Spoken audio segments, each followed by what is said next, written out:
The Clean Power Hour is brought to you by CPS America, the maker of North America's #1 three-phase string inverter, with over 6 gigawatts shipped in the U.S. The CPS America product lineup includes three-phase string inverters ranging from 25 to 275 kW. Their flagship inverter, the CPS 250-275, is designed to work with solar plants ranging from 2 megawatts to 2 gigawatts. The 250-275 pairs well with CPS America's exceptional data communication, controls, and energy storage solutions. Go to chintpowersystems.com to find out more. So we represent farmers, we work for the farmers, we get paid by developers. That's as simple as it is. What our role is to bridge a perceived disconnect between farmers and solar developers. You get energy sector conversations over here, solar developer conversations, and agricultural conversations. They're just people doing wonderful things the best they can do. Yep. Are you speeding the energy transition? Here at the Clean Power Hour, our hosts Tim Montague and John Weaver bring you the best in solar, batteries, and clean technologies every week. Want to go deeper into decarbonization? We do too. We're here to help you understand and command the commercial, residential, and utility solar, wind, and storage industries. So let's get to it. Together we can speed the energy transition. We're here at the Solar Farm Summit, and my guest today is Iain Ward. He is the founder of Solar Agricultural Services, otherwise known as SolAg, and we're going to talk all about the agrivoltaics industry and how developers and farmers are coming together to really create a win-win for agricultural communities. So welcome to the show. Thank you. Great to be here, Tim. Tell our listeners a little bit about yourself and how you got interested in clean energy. So, well, really, I'm interested in agriculture, and that's where we got our feet wet as a conservation planner with the Natural Resources Conservation Service, the U.S. Department of Agriculture, environmental science background. It was all about soil and farming, and solar was a diversification strategy. Sort of like, let's put it in the back 9 or the back 60 acres, right? And let's not interrupt the flow of the agricultural production. That's what I was all about back when solar was a thing, 2006, 2007, 2008. And then in Massachusetts, we're from Massachusetts. In Massachusetts, they came out with a SMART program in later 2000s, and we were already working with solar developers. We're already working with farmers, helping them negotiate their leases with solar developers. Yeah. We're on the farming side, right? We're on the farming side of the table. And the farmers said, geez, we'd like to do more of this. And solar developers said, we'd like to do more of this. And the SMART program came out, which incentivized dual use, what the times called dual use, or putting solar over agricultural lands. And we were at the right place at the right time to combine, because we were farmers ourselves. We knew the University of Massachusetts. We knew the Department of Agriculture. We were a known entity with farmers that trusted us. And the solar developers at that point in time, because we had done enough projects, also developed some trust in us. So we were sort of a catalyst to bridge the gap between farmers and solar developers and get the buy-in of the University of Massachusetts and the Department of Agriculture to effectuate some of the first projects, commercial projects in the country. That's how we got started in agrivoltaics before the word was even in existence. Yeah. So that was a lot to unpack. Let's paint a picture for our listeners about the status of agrivoltaics in the U.S. Because it's further along in some other places like Europe and Asia. But if you're not working in, New York or Massachusetts or New Jersey, you may never have heard of agrivoltaics, or Texas. Solar grazing is a thing now. A lot of developers are starting to put run sheep on their solar farms. But paint a picture for us. What is the status of agrivoltaics in the U.S.? And, talk in percentages if you can in terms of, when it comes to small utility or large utility, what percentage of solar projects are starting to consider dual use? That's a great question. I think that I guess I would ask this question of you. What is agrivoltaics? We're still coming up with a definition. Yeah. I mean, I think of it loosely as you're growing livestock or crops. Now, Dan French would say crops, critters, and conservation. So I'm an ecologist by training. I love conservation. I love the fact that when you take, bean and cornfields out of rotation and grow and put a solar farm there and then do native plants, you're actually making an enhancement to the ecological services of the area, right? Industrial ag is hard on the land, and it's creating, a lot of runoff in the Gulf of Mexico. All those chemicals that we're pouring onto the land are ending up in the Gulf of Mexico. That's not an environmental good. Now, there is an economy on that, right? And farmers have figured out what is the most economical farming practice to practice, and they're doing it, right? So anyway, this phenomenon of dual use solar, and I'm with Dan. It's crops, conservation, and critters. But technically, I would say agrivoltaics. You're growing food, you're growing livestock, and generating clean electrons. Yes, and I would say that is when we look at it. What makes common sense on the environmental side? If you're just talking about pollinator habitat, that's sort of been lumped into agrivoltaics, but that's really like this other word, ecovoltaics. Right. You're just doing pollinator habitat. I kind of draw the line at does what you're doing feed people? Right. That's agriculture. You can argue that pollinator habitat is providing honey, and that's pollinators for food crops. Let's remember that many food crops do rely on wild pollinators. Absolutely. So, but under an array, if you're looking at what's in the fence, under the array, that's, in my mind, agrivoltaics is producing food under those panels. Yeah, and honey would qualify for sure. This is not mutually exclusive. That's the opportunity that's in front of us. Is you can have livestock. You don't have to be solely livestock. You can have row crops. You don't have to be solely row crops. You can have pollinator habitat, and you don't have to be solely pollinator habitat. If you look at the entire, if I was to rank things, pollinator habitat is on the easiest, lowest front. The next up is sheep grazing, solar grazing. Yeah. Sheep are pretty easy too. I mean, I'm not disparaging what it takes to do, but I'm just saying from a access and planning perspective, pollinators, then sheep, and then the next level would be row cropping or grazing with cattle. And then the next step, kind of the epitome of what a good agrivoltaic array would do, is incorporate all of the above.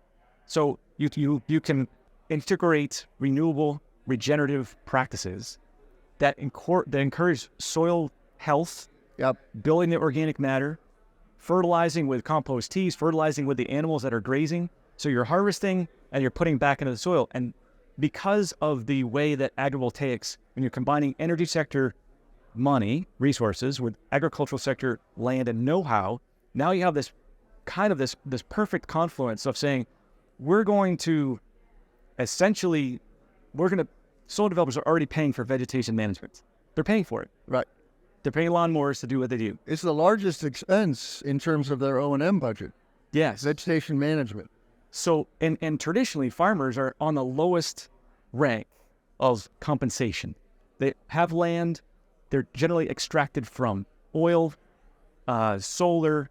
It's a wonderful thing that they have the land, they have the asset. Yeah. And generally, not all farmers, but there's a general lack of understanding of how valuable what their resources are worth and how much money people are making from those resources. So if we can say, let's just, instead of solar developers saying, that's great, it's going to cost us millions of dollars to manage vegetation, let's give the land to the farmer to manage for vegetation, we can save all that money. Well, that's a little disingenuous from my perspective as a farmer advocate. How about we just keep that line the same and pay that vegetation management to the farmer or to multiple farmers? And now when you create that picture, now the farmer, because 50% or around 50% of the farmland, I would say, is not farmed by the people that own the land. Right. It's farmed by tenant farmers. Yep. So the landowner benefits from a solar array. That's fantastic. Good for them. Right. The tenant farmer that was on that land Yeah. is kicked off. Traditionally, if you invite them to remain on that land and to farm, they've got that's slowing them down. Yeah. They've got some costs that they're incurring. If they get The solar becomes an obstruction for the farmer. yes. Yes. However, if they're compensated, if they don't pay rent for that land anymore, that's however much they were paying in rent, that's now staying in their pocket. Yeah. Per acre. Yeah. On top of that, if they're getting paid for vegetation management, which is what was already budgeted for, then that's an income. That's a decent swing when you actually were looking at only making hundreds of dollars per acre or losing hundreds of dollars an acre, Yeah. depending upon what the corn price is or wheat price or the commodity price. Now we're talking that makes sense for the tenant farmer to be excited about being there. Yeah. Then they champion these projects. So let's go a little deeper into this issue of tenant farmers, because it is, the example I like to give is here in Illinois, a landowner that's renting their land for cropping is making around $300 an acre. A solar farmer comes along and says, "Hey, Mr. Landowner, I'll give you $900. I'll triple your income." And the owner goes, "Well, heck yeah, I want to triple my income. Let's do the deal." And like you said, then the tenant farmer's SOL. And so let's talk about some cases, though, some specific types of scenarios, crops, specific territories, right, where you see a win-win for the energy developer and the tenant farmer. I'm also very concerned about the agricultural community and the amount of pushback that rural communities are making to energy developers, right? That $900 per acre used to be okay. The low-hanging fruit, those farmers that were going to do it, have done it already. Yeah. The farmers, the land that's remaining, and the amount of solar that's going to be required to meet the goals that the federal government has set for our carbon neutrality, essentially, from what I understand, you take the amount of solar that's out there today in gross, and that's what we have to do every year for the next 11 years to get to where they want to go. Yeah, we're going to 10x Right. the amount of solar, and so the grid will be 50% solar, something like that. In those communities that there's capacity for substations, substation capacity for the utility grid connection, those communities are, if they're not already land-based with solar, they're going to be. And they're saying, we don't want this anymore. Yeah. We're putting moratoriums on this. You can't force us to for something we don't want, which I kind of agree with them. Yeah. What's in it for them?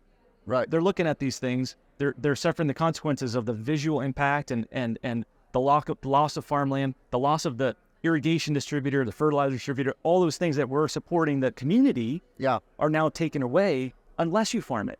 So that $900 an acre in this scenario, I would predict that over the next 2 or 3 years, it's almost going to be required that you keep agriculture in place, that you look at that, what you're making. So the landowner, great. It sounds good to have $900 per acre. Yeah. If you have a project. But if you go 3 years and you still don't have a project and you get appealed by neighbors and whatnot, well, what good is that? Yeah. So now the landowner benefits, but that $900, let's call that number staying the same. Sure. The vegetation management, it's already budgeted for whatever that, in every region is different, right? Yeah. Whatever they're paying a landscaper to manage the vegetation, either for fire control or for weed control, they're managing the vegetation. You take that and you it's no harm to the landowner.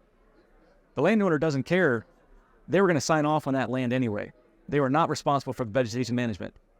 They're already foregoing the rent that they were going to make from the tenant farmer. They're making their piece of the pie, the $900. Yep. Because it's $600 more than the $300 they were getting, right? Yep. So now the solar developer has the capacity to say, we've already budgeted. We don't need you to pay the rent. That's saving $300. That farmer's saving $300. And let's just say it costs $200 per acre to mint. That's a $500 per acre swing. And I can tell you firsthand, when I speak with farmers in Illinois, the first thing they say is, what's going to grow underneath all that shade? The second thing they say is, my equipment won't fit. Yep. And the third thing they say is, even if all those things worked, I don't have the time. There's me and my brother running 6,000 acres. We don't have time to spare. We can't monkey around with those panels. Mm-hmm. And all valid. Yeah. The question is I mean, I'm not saying anything other than asking questions. What would it take for you to, what would it feel like if you didn't have to rent that ground? Well, that's okay. What would it feel like if you got paid also, and that $500 per acre swing, all of a sudden now they're like, keep talking. Now they're maybe we can justify taking an extra 2 days because we're already netting what we were going to net after production, and we get to keep the crop. But they're not sure what's going to grow or how much of it's going to grow. And the question I ask is that kind of a payment enough for you to take the risk? And it's a little bit of a challenge. Like, do you think you could figure out how to grow soy or wheat or something underneath there? Like, yeah, we're farmers. We figure things out. Yeah. And when farmers are engaged like that and they figure out, it's going to take time, but when there's an incentive like this, those farmers that are willing to be on the roller coaster ride that is agrivoltaics at the moment, they start engaging, and then the second, third time you're talking with them, they're coming up with ideas. Hey, you know what? I think if I put in a hay rotation, I can put my heifers in there, my cow-calf pair around the periphery, and I can hay it. What if I get 2 cuts and then I graze with sheep afterwards? What do you think? Would that work? We'll find out. But they're coming up with those ideas themselves. Yeah, so that's a real case scenario. Okay. And so one of the things I hear you saying, though, is that farmers have to be creative and not necessarily stick to their status quo of, well, I've been growing corn and beans for the last 50 years, and that's what I want to grow.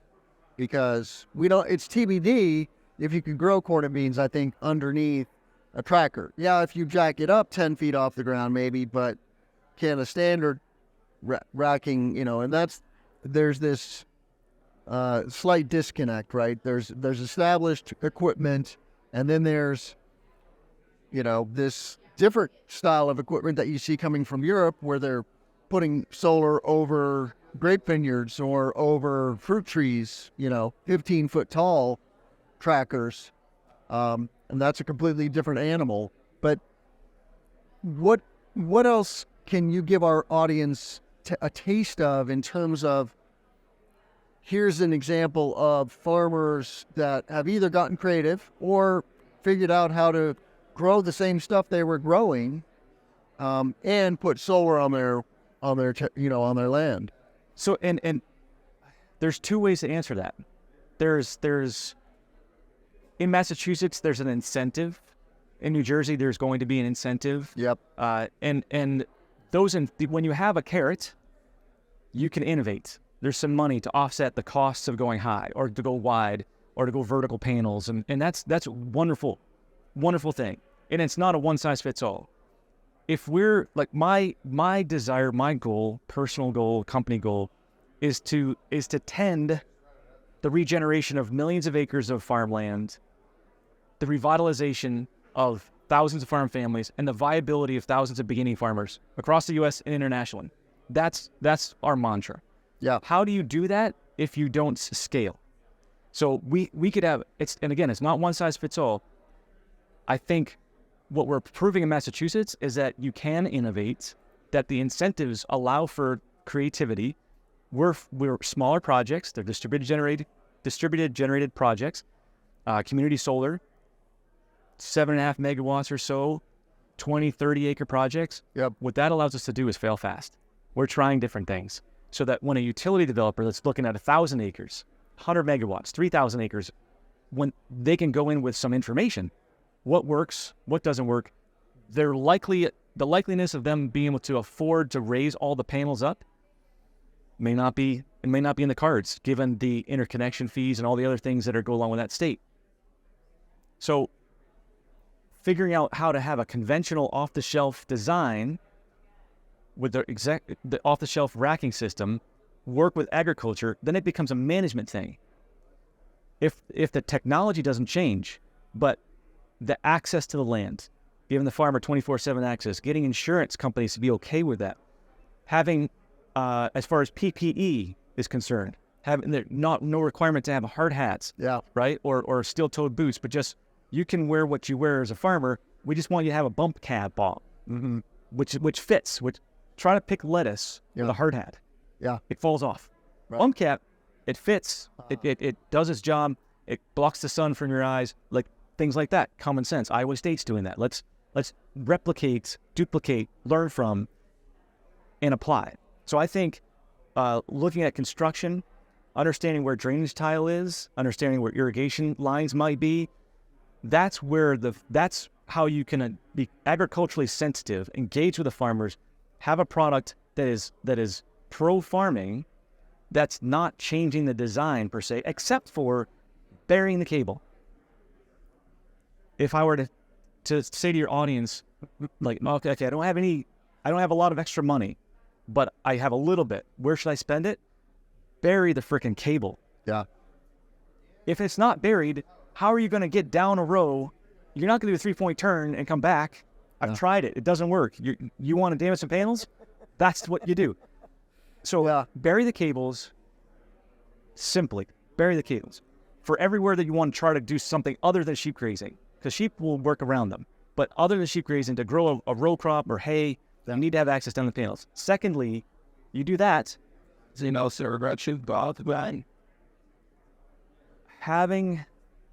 that's the primary thing. Just do that, and we're ahead of the game. Yeah. Other than that, if you just have a supply of water that you can put in or plan ahead for, water is necessary for crops, depending upon your growing region, for livestock, depending upon you just need to get there. So plan those two things, and you're ahead of the game. Yeah.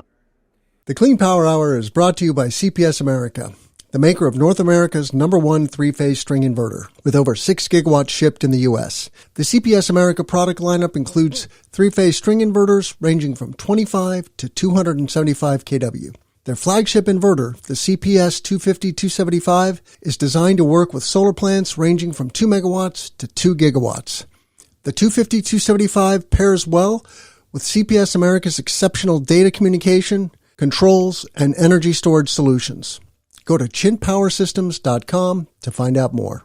So, my audience is a national audience here in the United States primarily. You've mentioned Massachusetts. That's your home state, and where you have, carve-outs, incentives for dual-use solar. That's a good thing. Most states are still behind the curve on this. And, so I guess I hear you about modifying standard practices, because what's going to happen is, like here in Illinois and Minnesota, and, frankly, there's a lot of utility solar happening all over the Midwest that could become dual-use solar down the line with some forethought, right? But if they use the standard practices today with above-ground cable, for example, which is a standard practice in large-scale solar, it's going to be problematic, right? And retrofitting is going to be very expensive. You can't get tractors down those rows, although they do have to mow. So they're running mowers down those rows, but they're doing turns, right? They're using a mower that is designed to make tight turns. They're not using standard farm equipment. Correct. And the future is smaller. John Deere, Kubota, Honda, they're looking at AI-driven Monarch tractor, battery-powered, solar-charged tractors that can be autonomous. So you could have 4 of those. Maybe it's not a 40-foot wide swath of a combine today, or tiller, but you could have 4 10-foot ones that autonomously go. That is the future. Using drones is the future. Probably not too distant. It's going to be 3 to 5 years. Farmers don't have it today, and we're talking about today. So, this is what I wanted to say before. The two things, if you do nothing else, just don't grade the land. And that's actually a savings. Invest in the tracking system that allows for slight variability in grade. Leave the soil that Mother Nature has given us, even as deteriorated as it may be because of farming practices, it's still the A horizon soil is better than the B horizon soil and the C horizon soil. talking to soil scientists now. Yeah. Topsoil is not just 2 inches. There's a plow layer, and there's an organic layer. So let's preserve it. Let's not strip it off because it's easy. Yeah. Because we want to standardize and we want the EPC contractors to just be able to just plug and play and go. Yeah. Let's think about it a little bit. So construction-wise, this really falls upon the EPC contractors, and it's incumbent upon the solar developers to contract with, set an expectation for agrivoltaics with the EPC contractors. Yeah. And follow that through, because that's where things go awry in a hurry. So if you start with not grading or minimal grading, and then bury the cables, you're 100% better. What I hear you getting at, though, is that there is a playbook for agrivoltaics. Yes. And someone needs to write that playbook. Has somebody done that? We're writing it collectively, I'd say. Yeah. This is truly a movement. It's a food movement. We have a growing population. We have a disparity on food, where it's coming from. We've increased in desertification. So where are we going to produce our food 20 years from now when we have the aging population and younger folks not coming in because it doesn't make a lot of money? We need to do something different. Regenerative agricultural practices are one of those different things. Agrivoltaics, one of those different things. Solar, wind, like it's on here, one of those. If you combine, this is why it's exciting to have the energy sector take a less extractive role and actually contribute to the viability of the farms, not just economically, but say, we're going to do this to help our soil to get multiple new generational farmers. Old generation, yes. Are their children back, and are they wanting to come back to the farm? If we make farming sexy again, economically and emotionally, and there's a viable plan to farm that land because there's solar inputs, now we can integrate soil health practices, because we're not just beholden to the insurance company or to our bank to pay off a note we already have non-disturbance agreements in place because the solar array we have a lease. I'm getting into the details here, but is that a possibility? Yes. Is there a movement afoot? There is. There's no playbook yet. And that's a beautiful thing. Back in the 70s and 80s, I'll just make a quick analogy. Back in the 70s and 80s, people were all about green building. You might remember before the LEED program. Sure. They're all about the green building. The LEED program came up, that certification, which is fantastic on the surface. That one could argue that the LEED program, it's like, oh, we met the minimum requirements, we're good. Where's the innovation today on green building? What's beyond LEED? Yeah, passive house. And so what in coming up with a standard or a playbook that says, if you do this, you're great, you're already there, in some ways it's limiting. So how do we have a movement that's dynamic? Because agriculture is dynamic. Sure. Nature is dynamic. Yeah. How do we not put this into a box? Have enough boxes to check to say that you're doing a minimum, but not say that that's enough. Yeah. But just like when you see the pollinator checklist that different states have developed, that's a very important foundation, because it does prevent a lot of greenwashing from happening, which is a real thing. When there's a profit motive, companies are going to cut corners and claim green benefits because they know it's good marketing, it's good for their shareholders, et cetera, right? Mm-hmm. Their shareholder relations, so to speak. So anyway, I'm a proponent of creating certifications because it is a basement.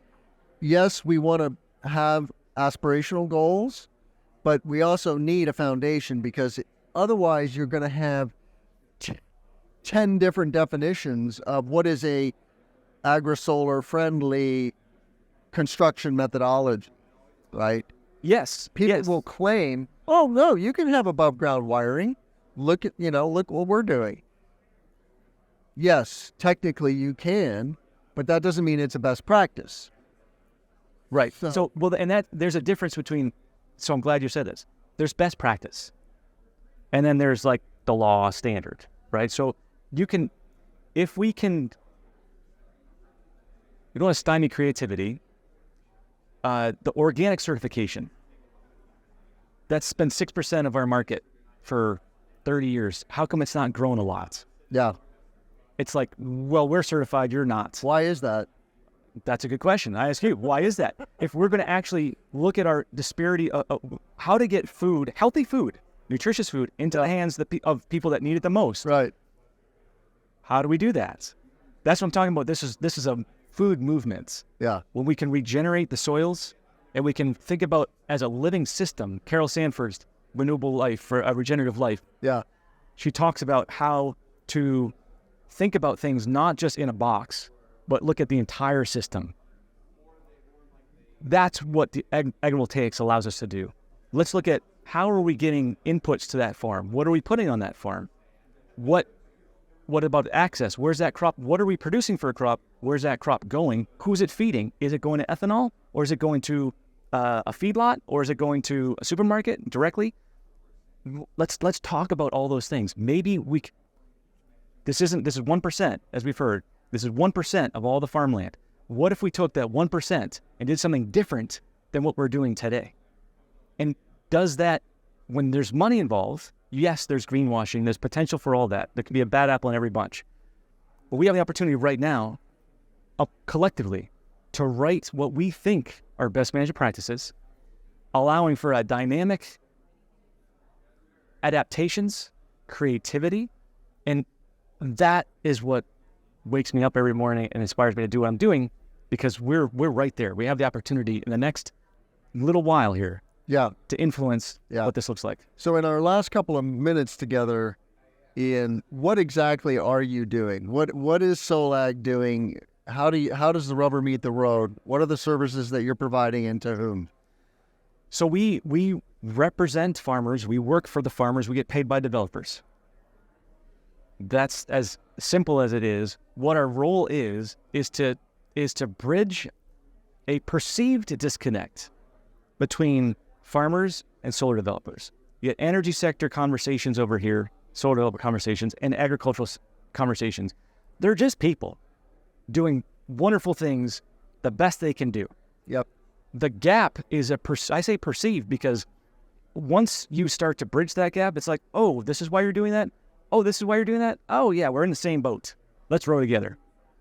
And that's the magic of, it's not magic, but that is what we do. Yeah. We bridge that gap. We allow for the connection to be established, trust to be established, because solar developers have not traditionally been trusted by farmers, because they've come in, they've seen some projects, some of those bad apples have happened, and they've taken away the trust. Or when you say something to a farmer, it's gospel.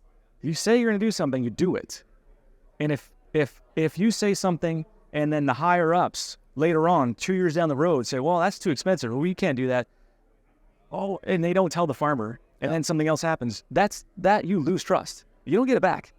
You spend a lot of time up front building trust, and it can go like that.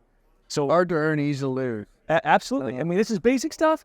That's what we do, and we say, let's set appropriate expectations across the board. Let's communicate up front. Let's have the difficult conversations up front. And now the farmers are part of the team. They're not the traditional solar would say, you're the landowner. We're going to do our thing. We're going to inform you when we have a project or not. Dual use agrivoltaics does not work that way. It's you're a partner. You're along this roller coaster ride, for good or for bad. It's an up and down thing. Here's where we're at. We're at 20% success. We're at 40% success. You know what? We would love to move this project forward, but the interconnection is taking like forever. Grow a crop another year. And they're informed about that. And they understand, because they're in the community, that there's a community impact. And those farmers are working with the community, and solar developers understanding that, their farmers are the asset that they've been lacking when it comes to community involvement. So that is, I think, one of the most important messages that I've heard here at the Solar Farm Summit, is that there's an emerging paradigm for solar project development, and that is to really engage and work with the local stakeholders. That includes the landowners and surrounding communities, and take a much more integrated approach. It is somewhat of a foreign concept, I think, for energy companies who have more traditionally just flown in, gotten things done, because they're able to make the economics work that way, right? And that now they're having to rethink things Yes. because there is a growing drumbeat of pushback from local communities. And the thing that I forget is that these projects do end up getting clustered near the infrastructure gateway, so to speak, right? Where there's capacity on the grid for interconnection. And so while it is only 1% to 2% of the landscape that we're going to solarize, it can be a higher percentage of some communities. And so that impact is greater. It's a real impact. It's a real impact. And that's where, if you were to sum up like our solar agricultural services or SolAg's role, it is to establish the trust on both sides so that we can have honest dialogue. And as a farmer first, and I'm a farmer, so I can talk farming with farmers, and the questions that we ask are land first, farmer second, solar third. Mm-hmm. It's what does this land, what did it used to be? What is its heritage? Tell us about what did your grandfather, father, mother do on this land? And then from a farming perspective, what would you like to see here? Do you have a succession plan? Let's talk about your kids. Are they coming back? Is there someone in the neighborhood that you would like to see on this land? We talk about that. We come up with a plan so they're with the farmer. And then we can express that and articulate that with a solar developer so that the project is sensitive to all those things, to those basic needs. That's community-centric solar development, agrivoltaics in my mind, and that's what we specialize in. And it's so super simple. It's just communicating. And the more that people do our role is, we're sort of establishing this role, this sort of niche, and it doesn't have to be a niche, right? It is, if I can suggest something to your audience, it would be, we're doing this, there's going to be other businesses that do this too. Let's embrace that. If we're creating together, there's no competition. There's so much to do, and there's so much to do to establish the bar and raise it, that this is part of that movement. Well said. Check out all of our content at cleanpowerhour.com. Please give us a rating and a review on Apple and Spotify, and reach out to me on LinkedIn. I love connecting with my listeners. I want to thank Iain Ward, the owner and founder of Solar Agricultural Services, otherwise known as SolAg. How can our listeners find you? We are on LinkedIn, www.solaragservices.com, and phone numbers. We're on the website. Happy to chat with anyone and anyone that has an interest in this. It is a passion, and it is something that we're available to talk to. Thank you very much. I'm Tim Montague. Let's grow dual-use solar. The Clean Power Hour is brought to you by CPS America, the maker of North America's #1 three-phase string inverter, with over 6 gigawatts shipped in the U.S. The CPS America product lineup includes three-phase string inverters ranging from 25 to 275 kW. Their flagship inverter, the CPS 250-275, is designed to work with solar plants ranging from 2 megawatts to 2 gigawatts. The 250-275 pairs well with CPS America's exceptional data communication, controls, and energy storage solutions. Go to chintpowersystems.com to find out more.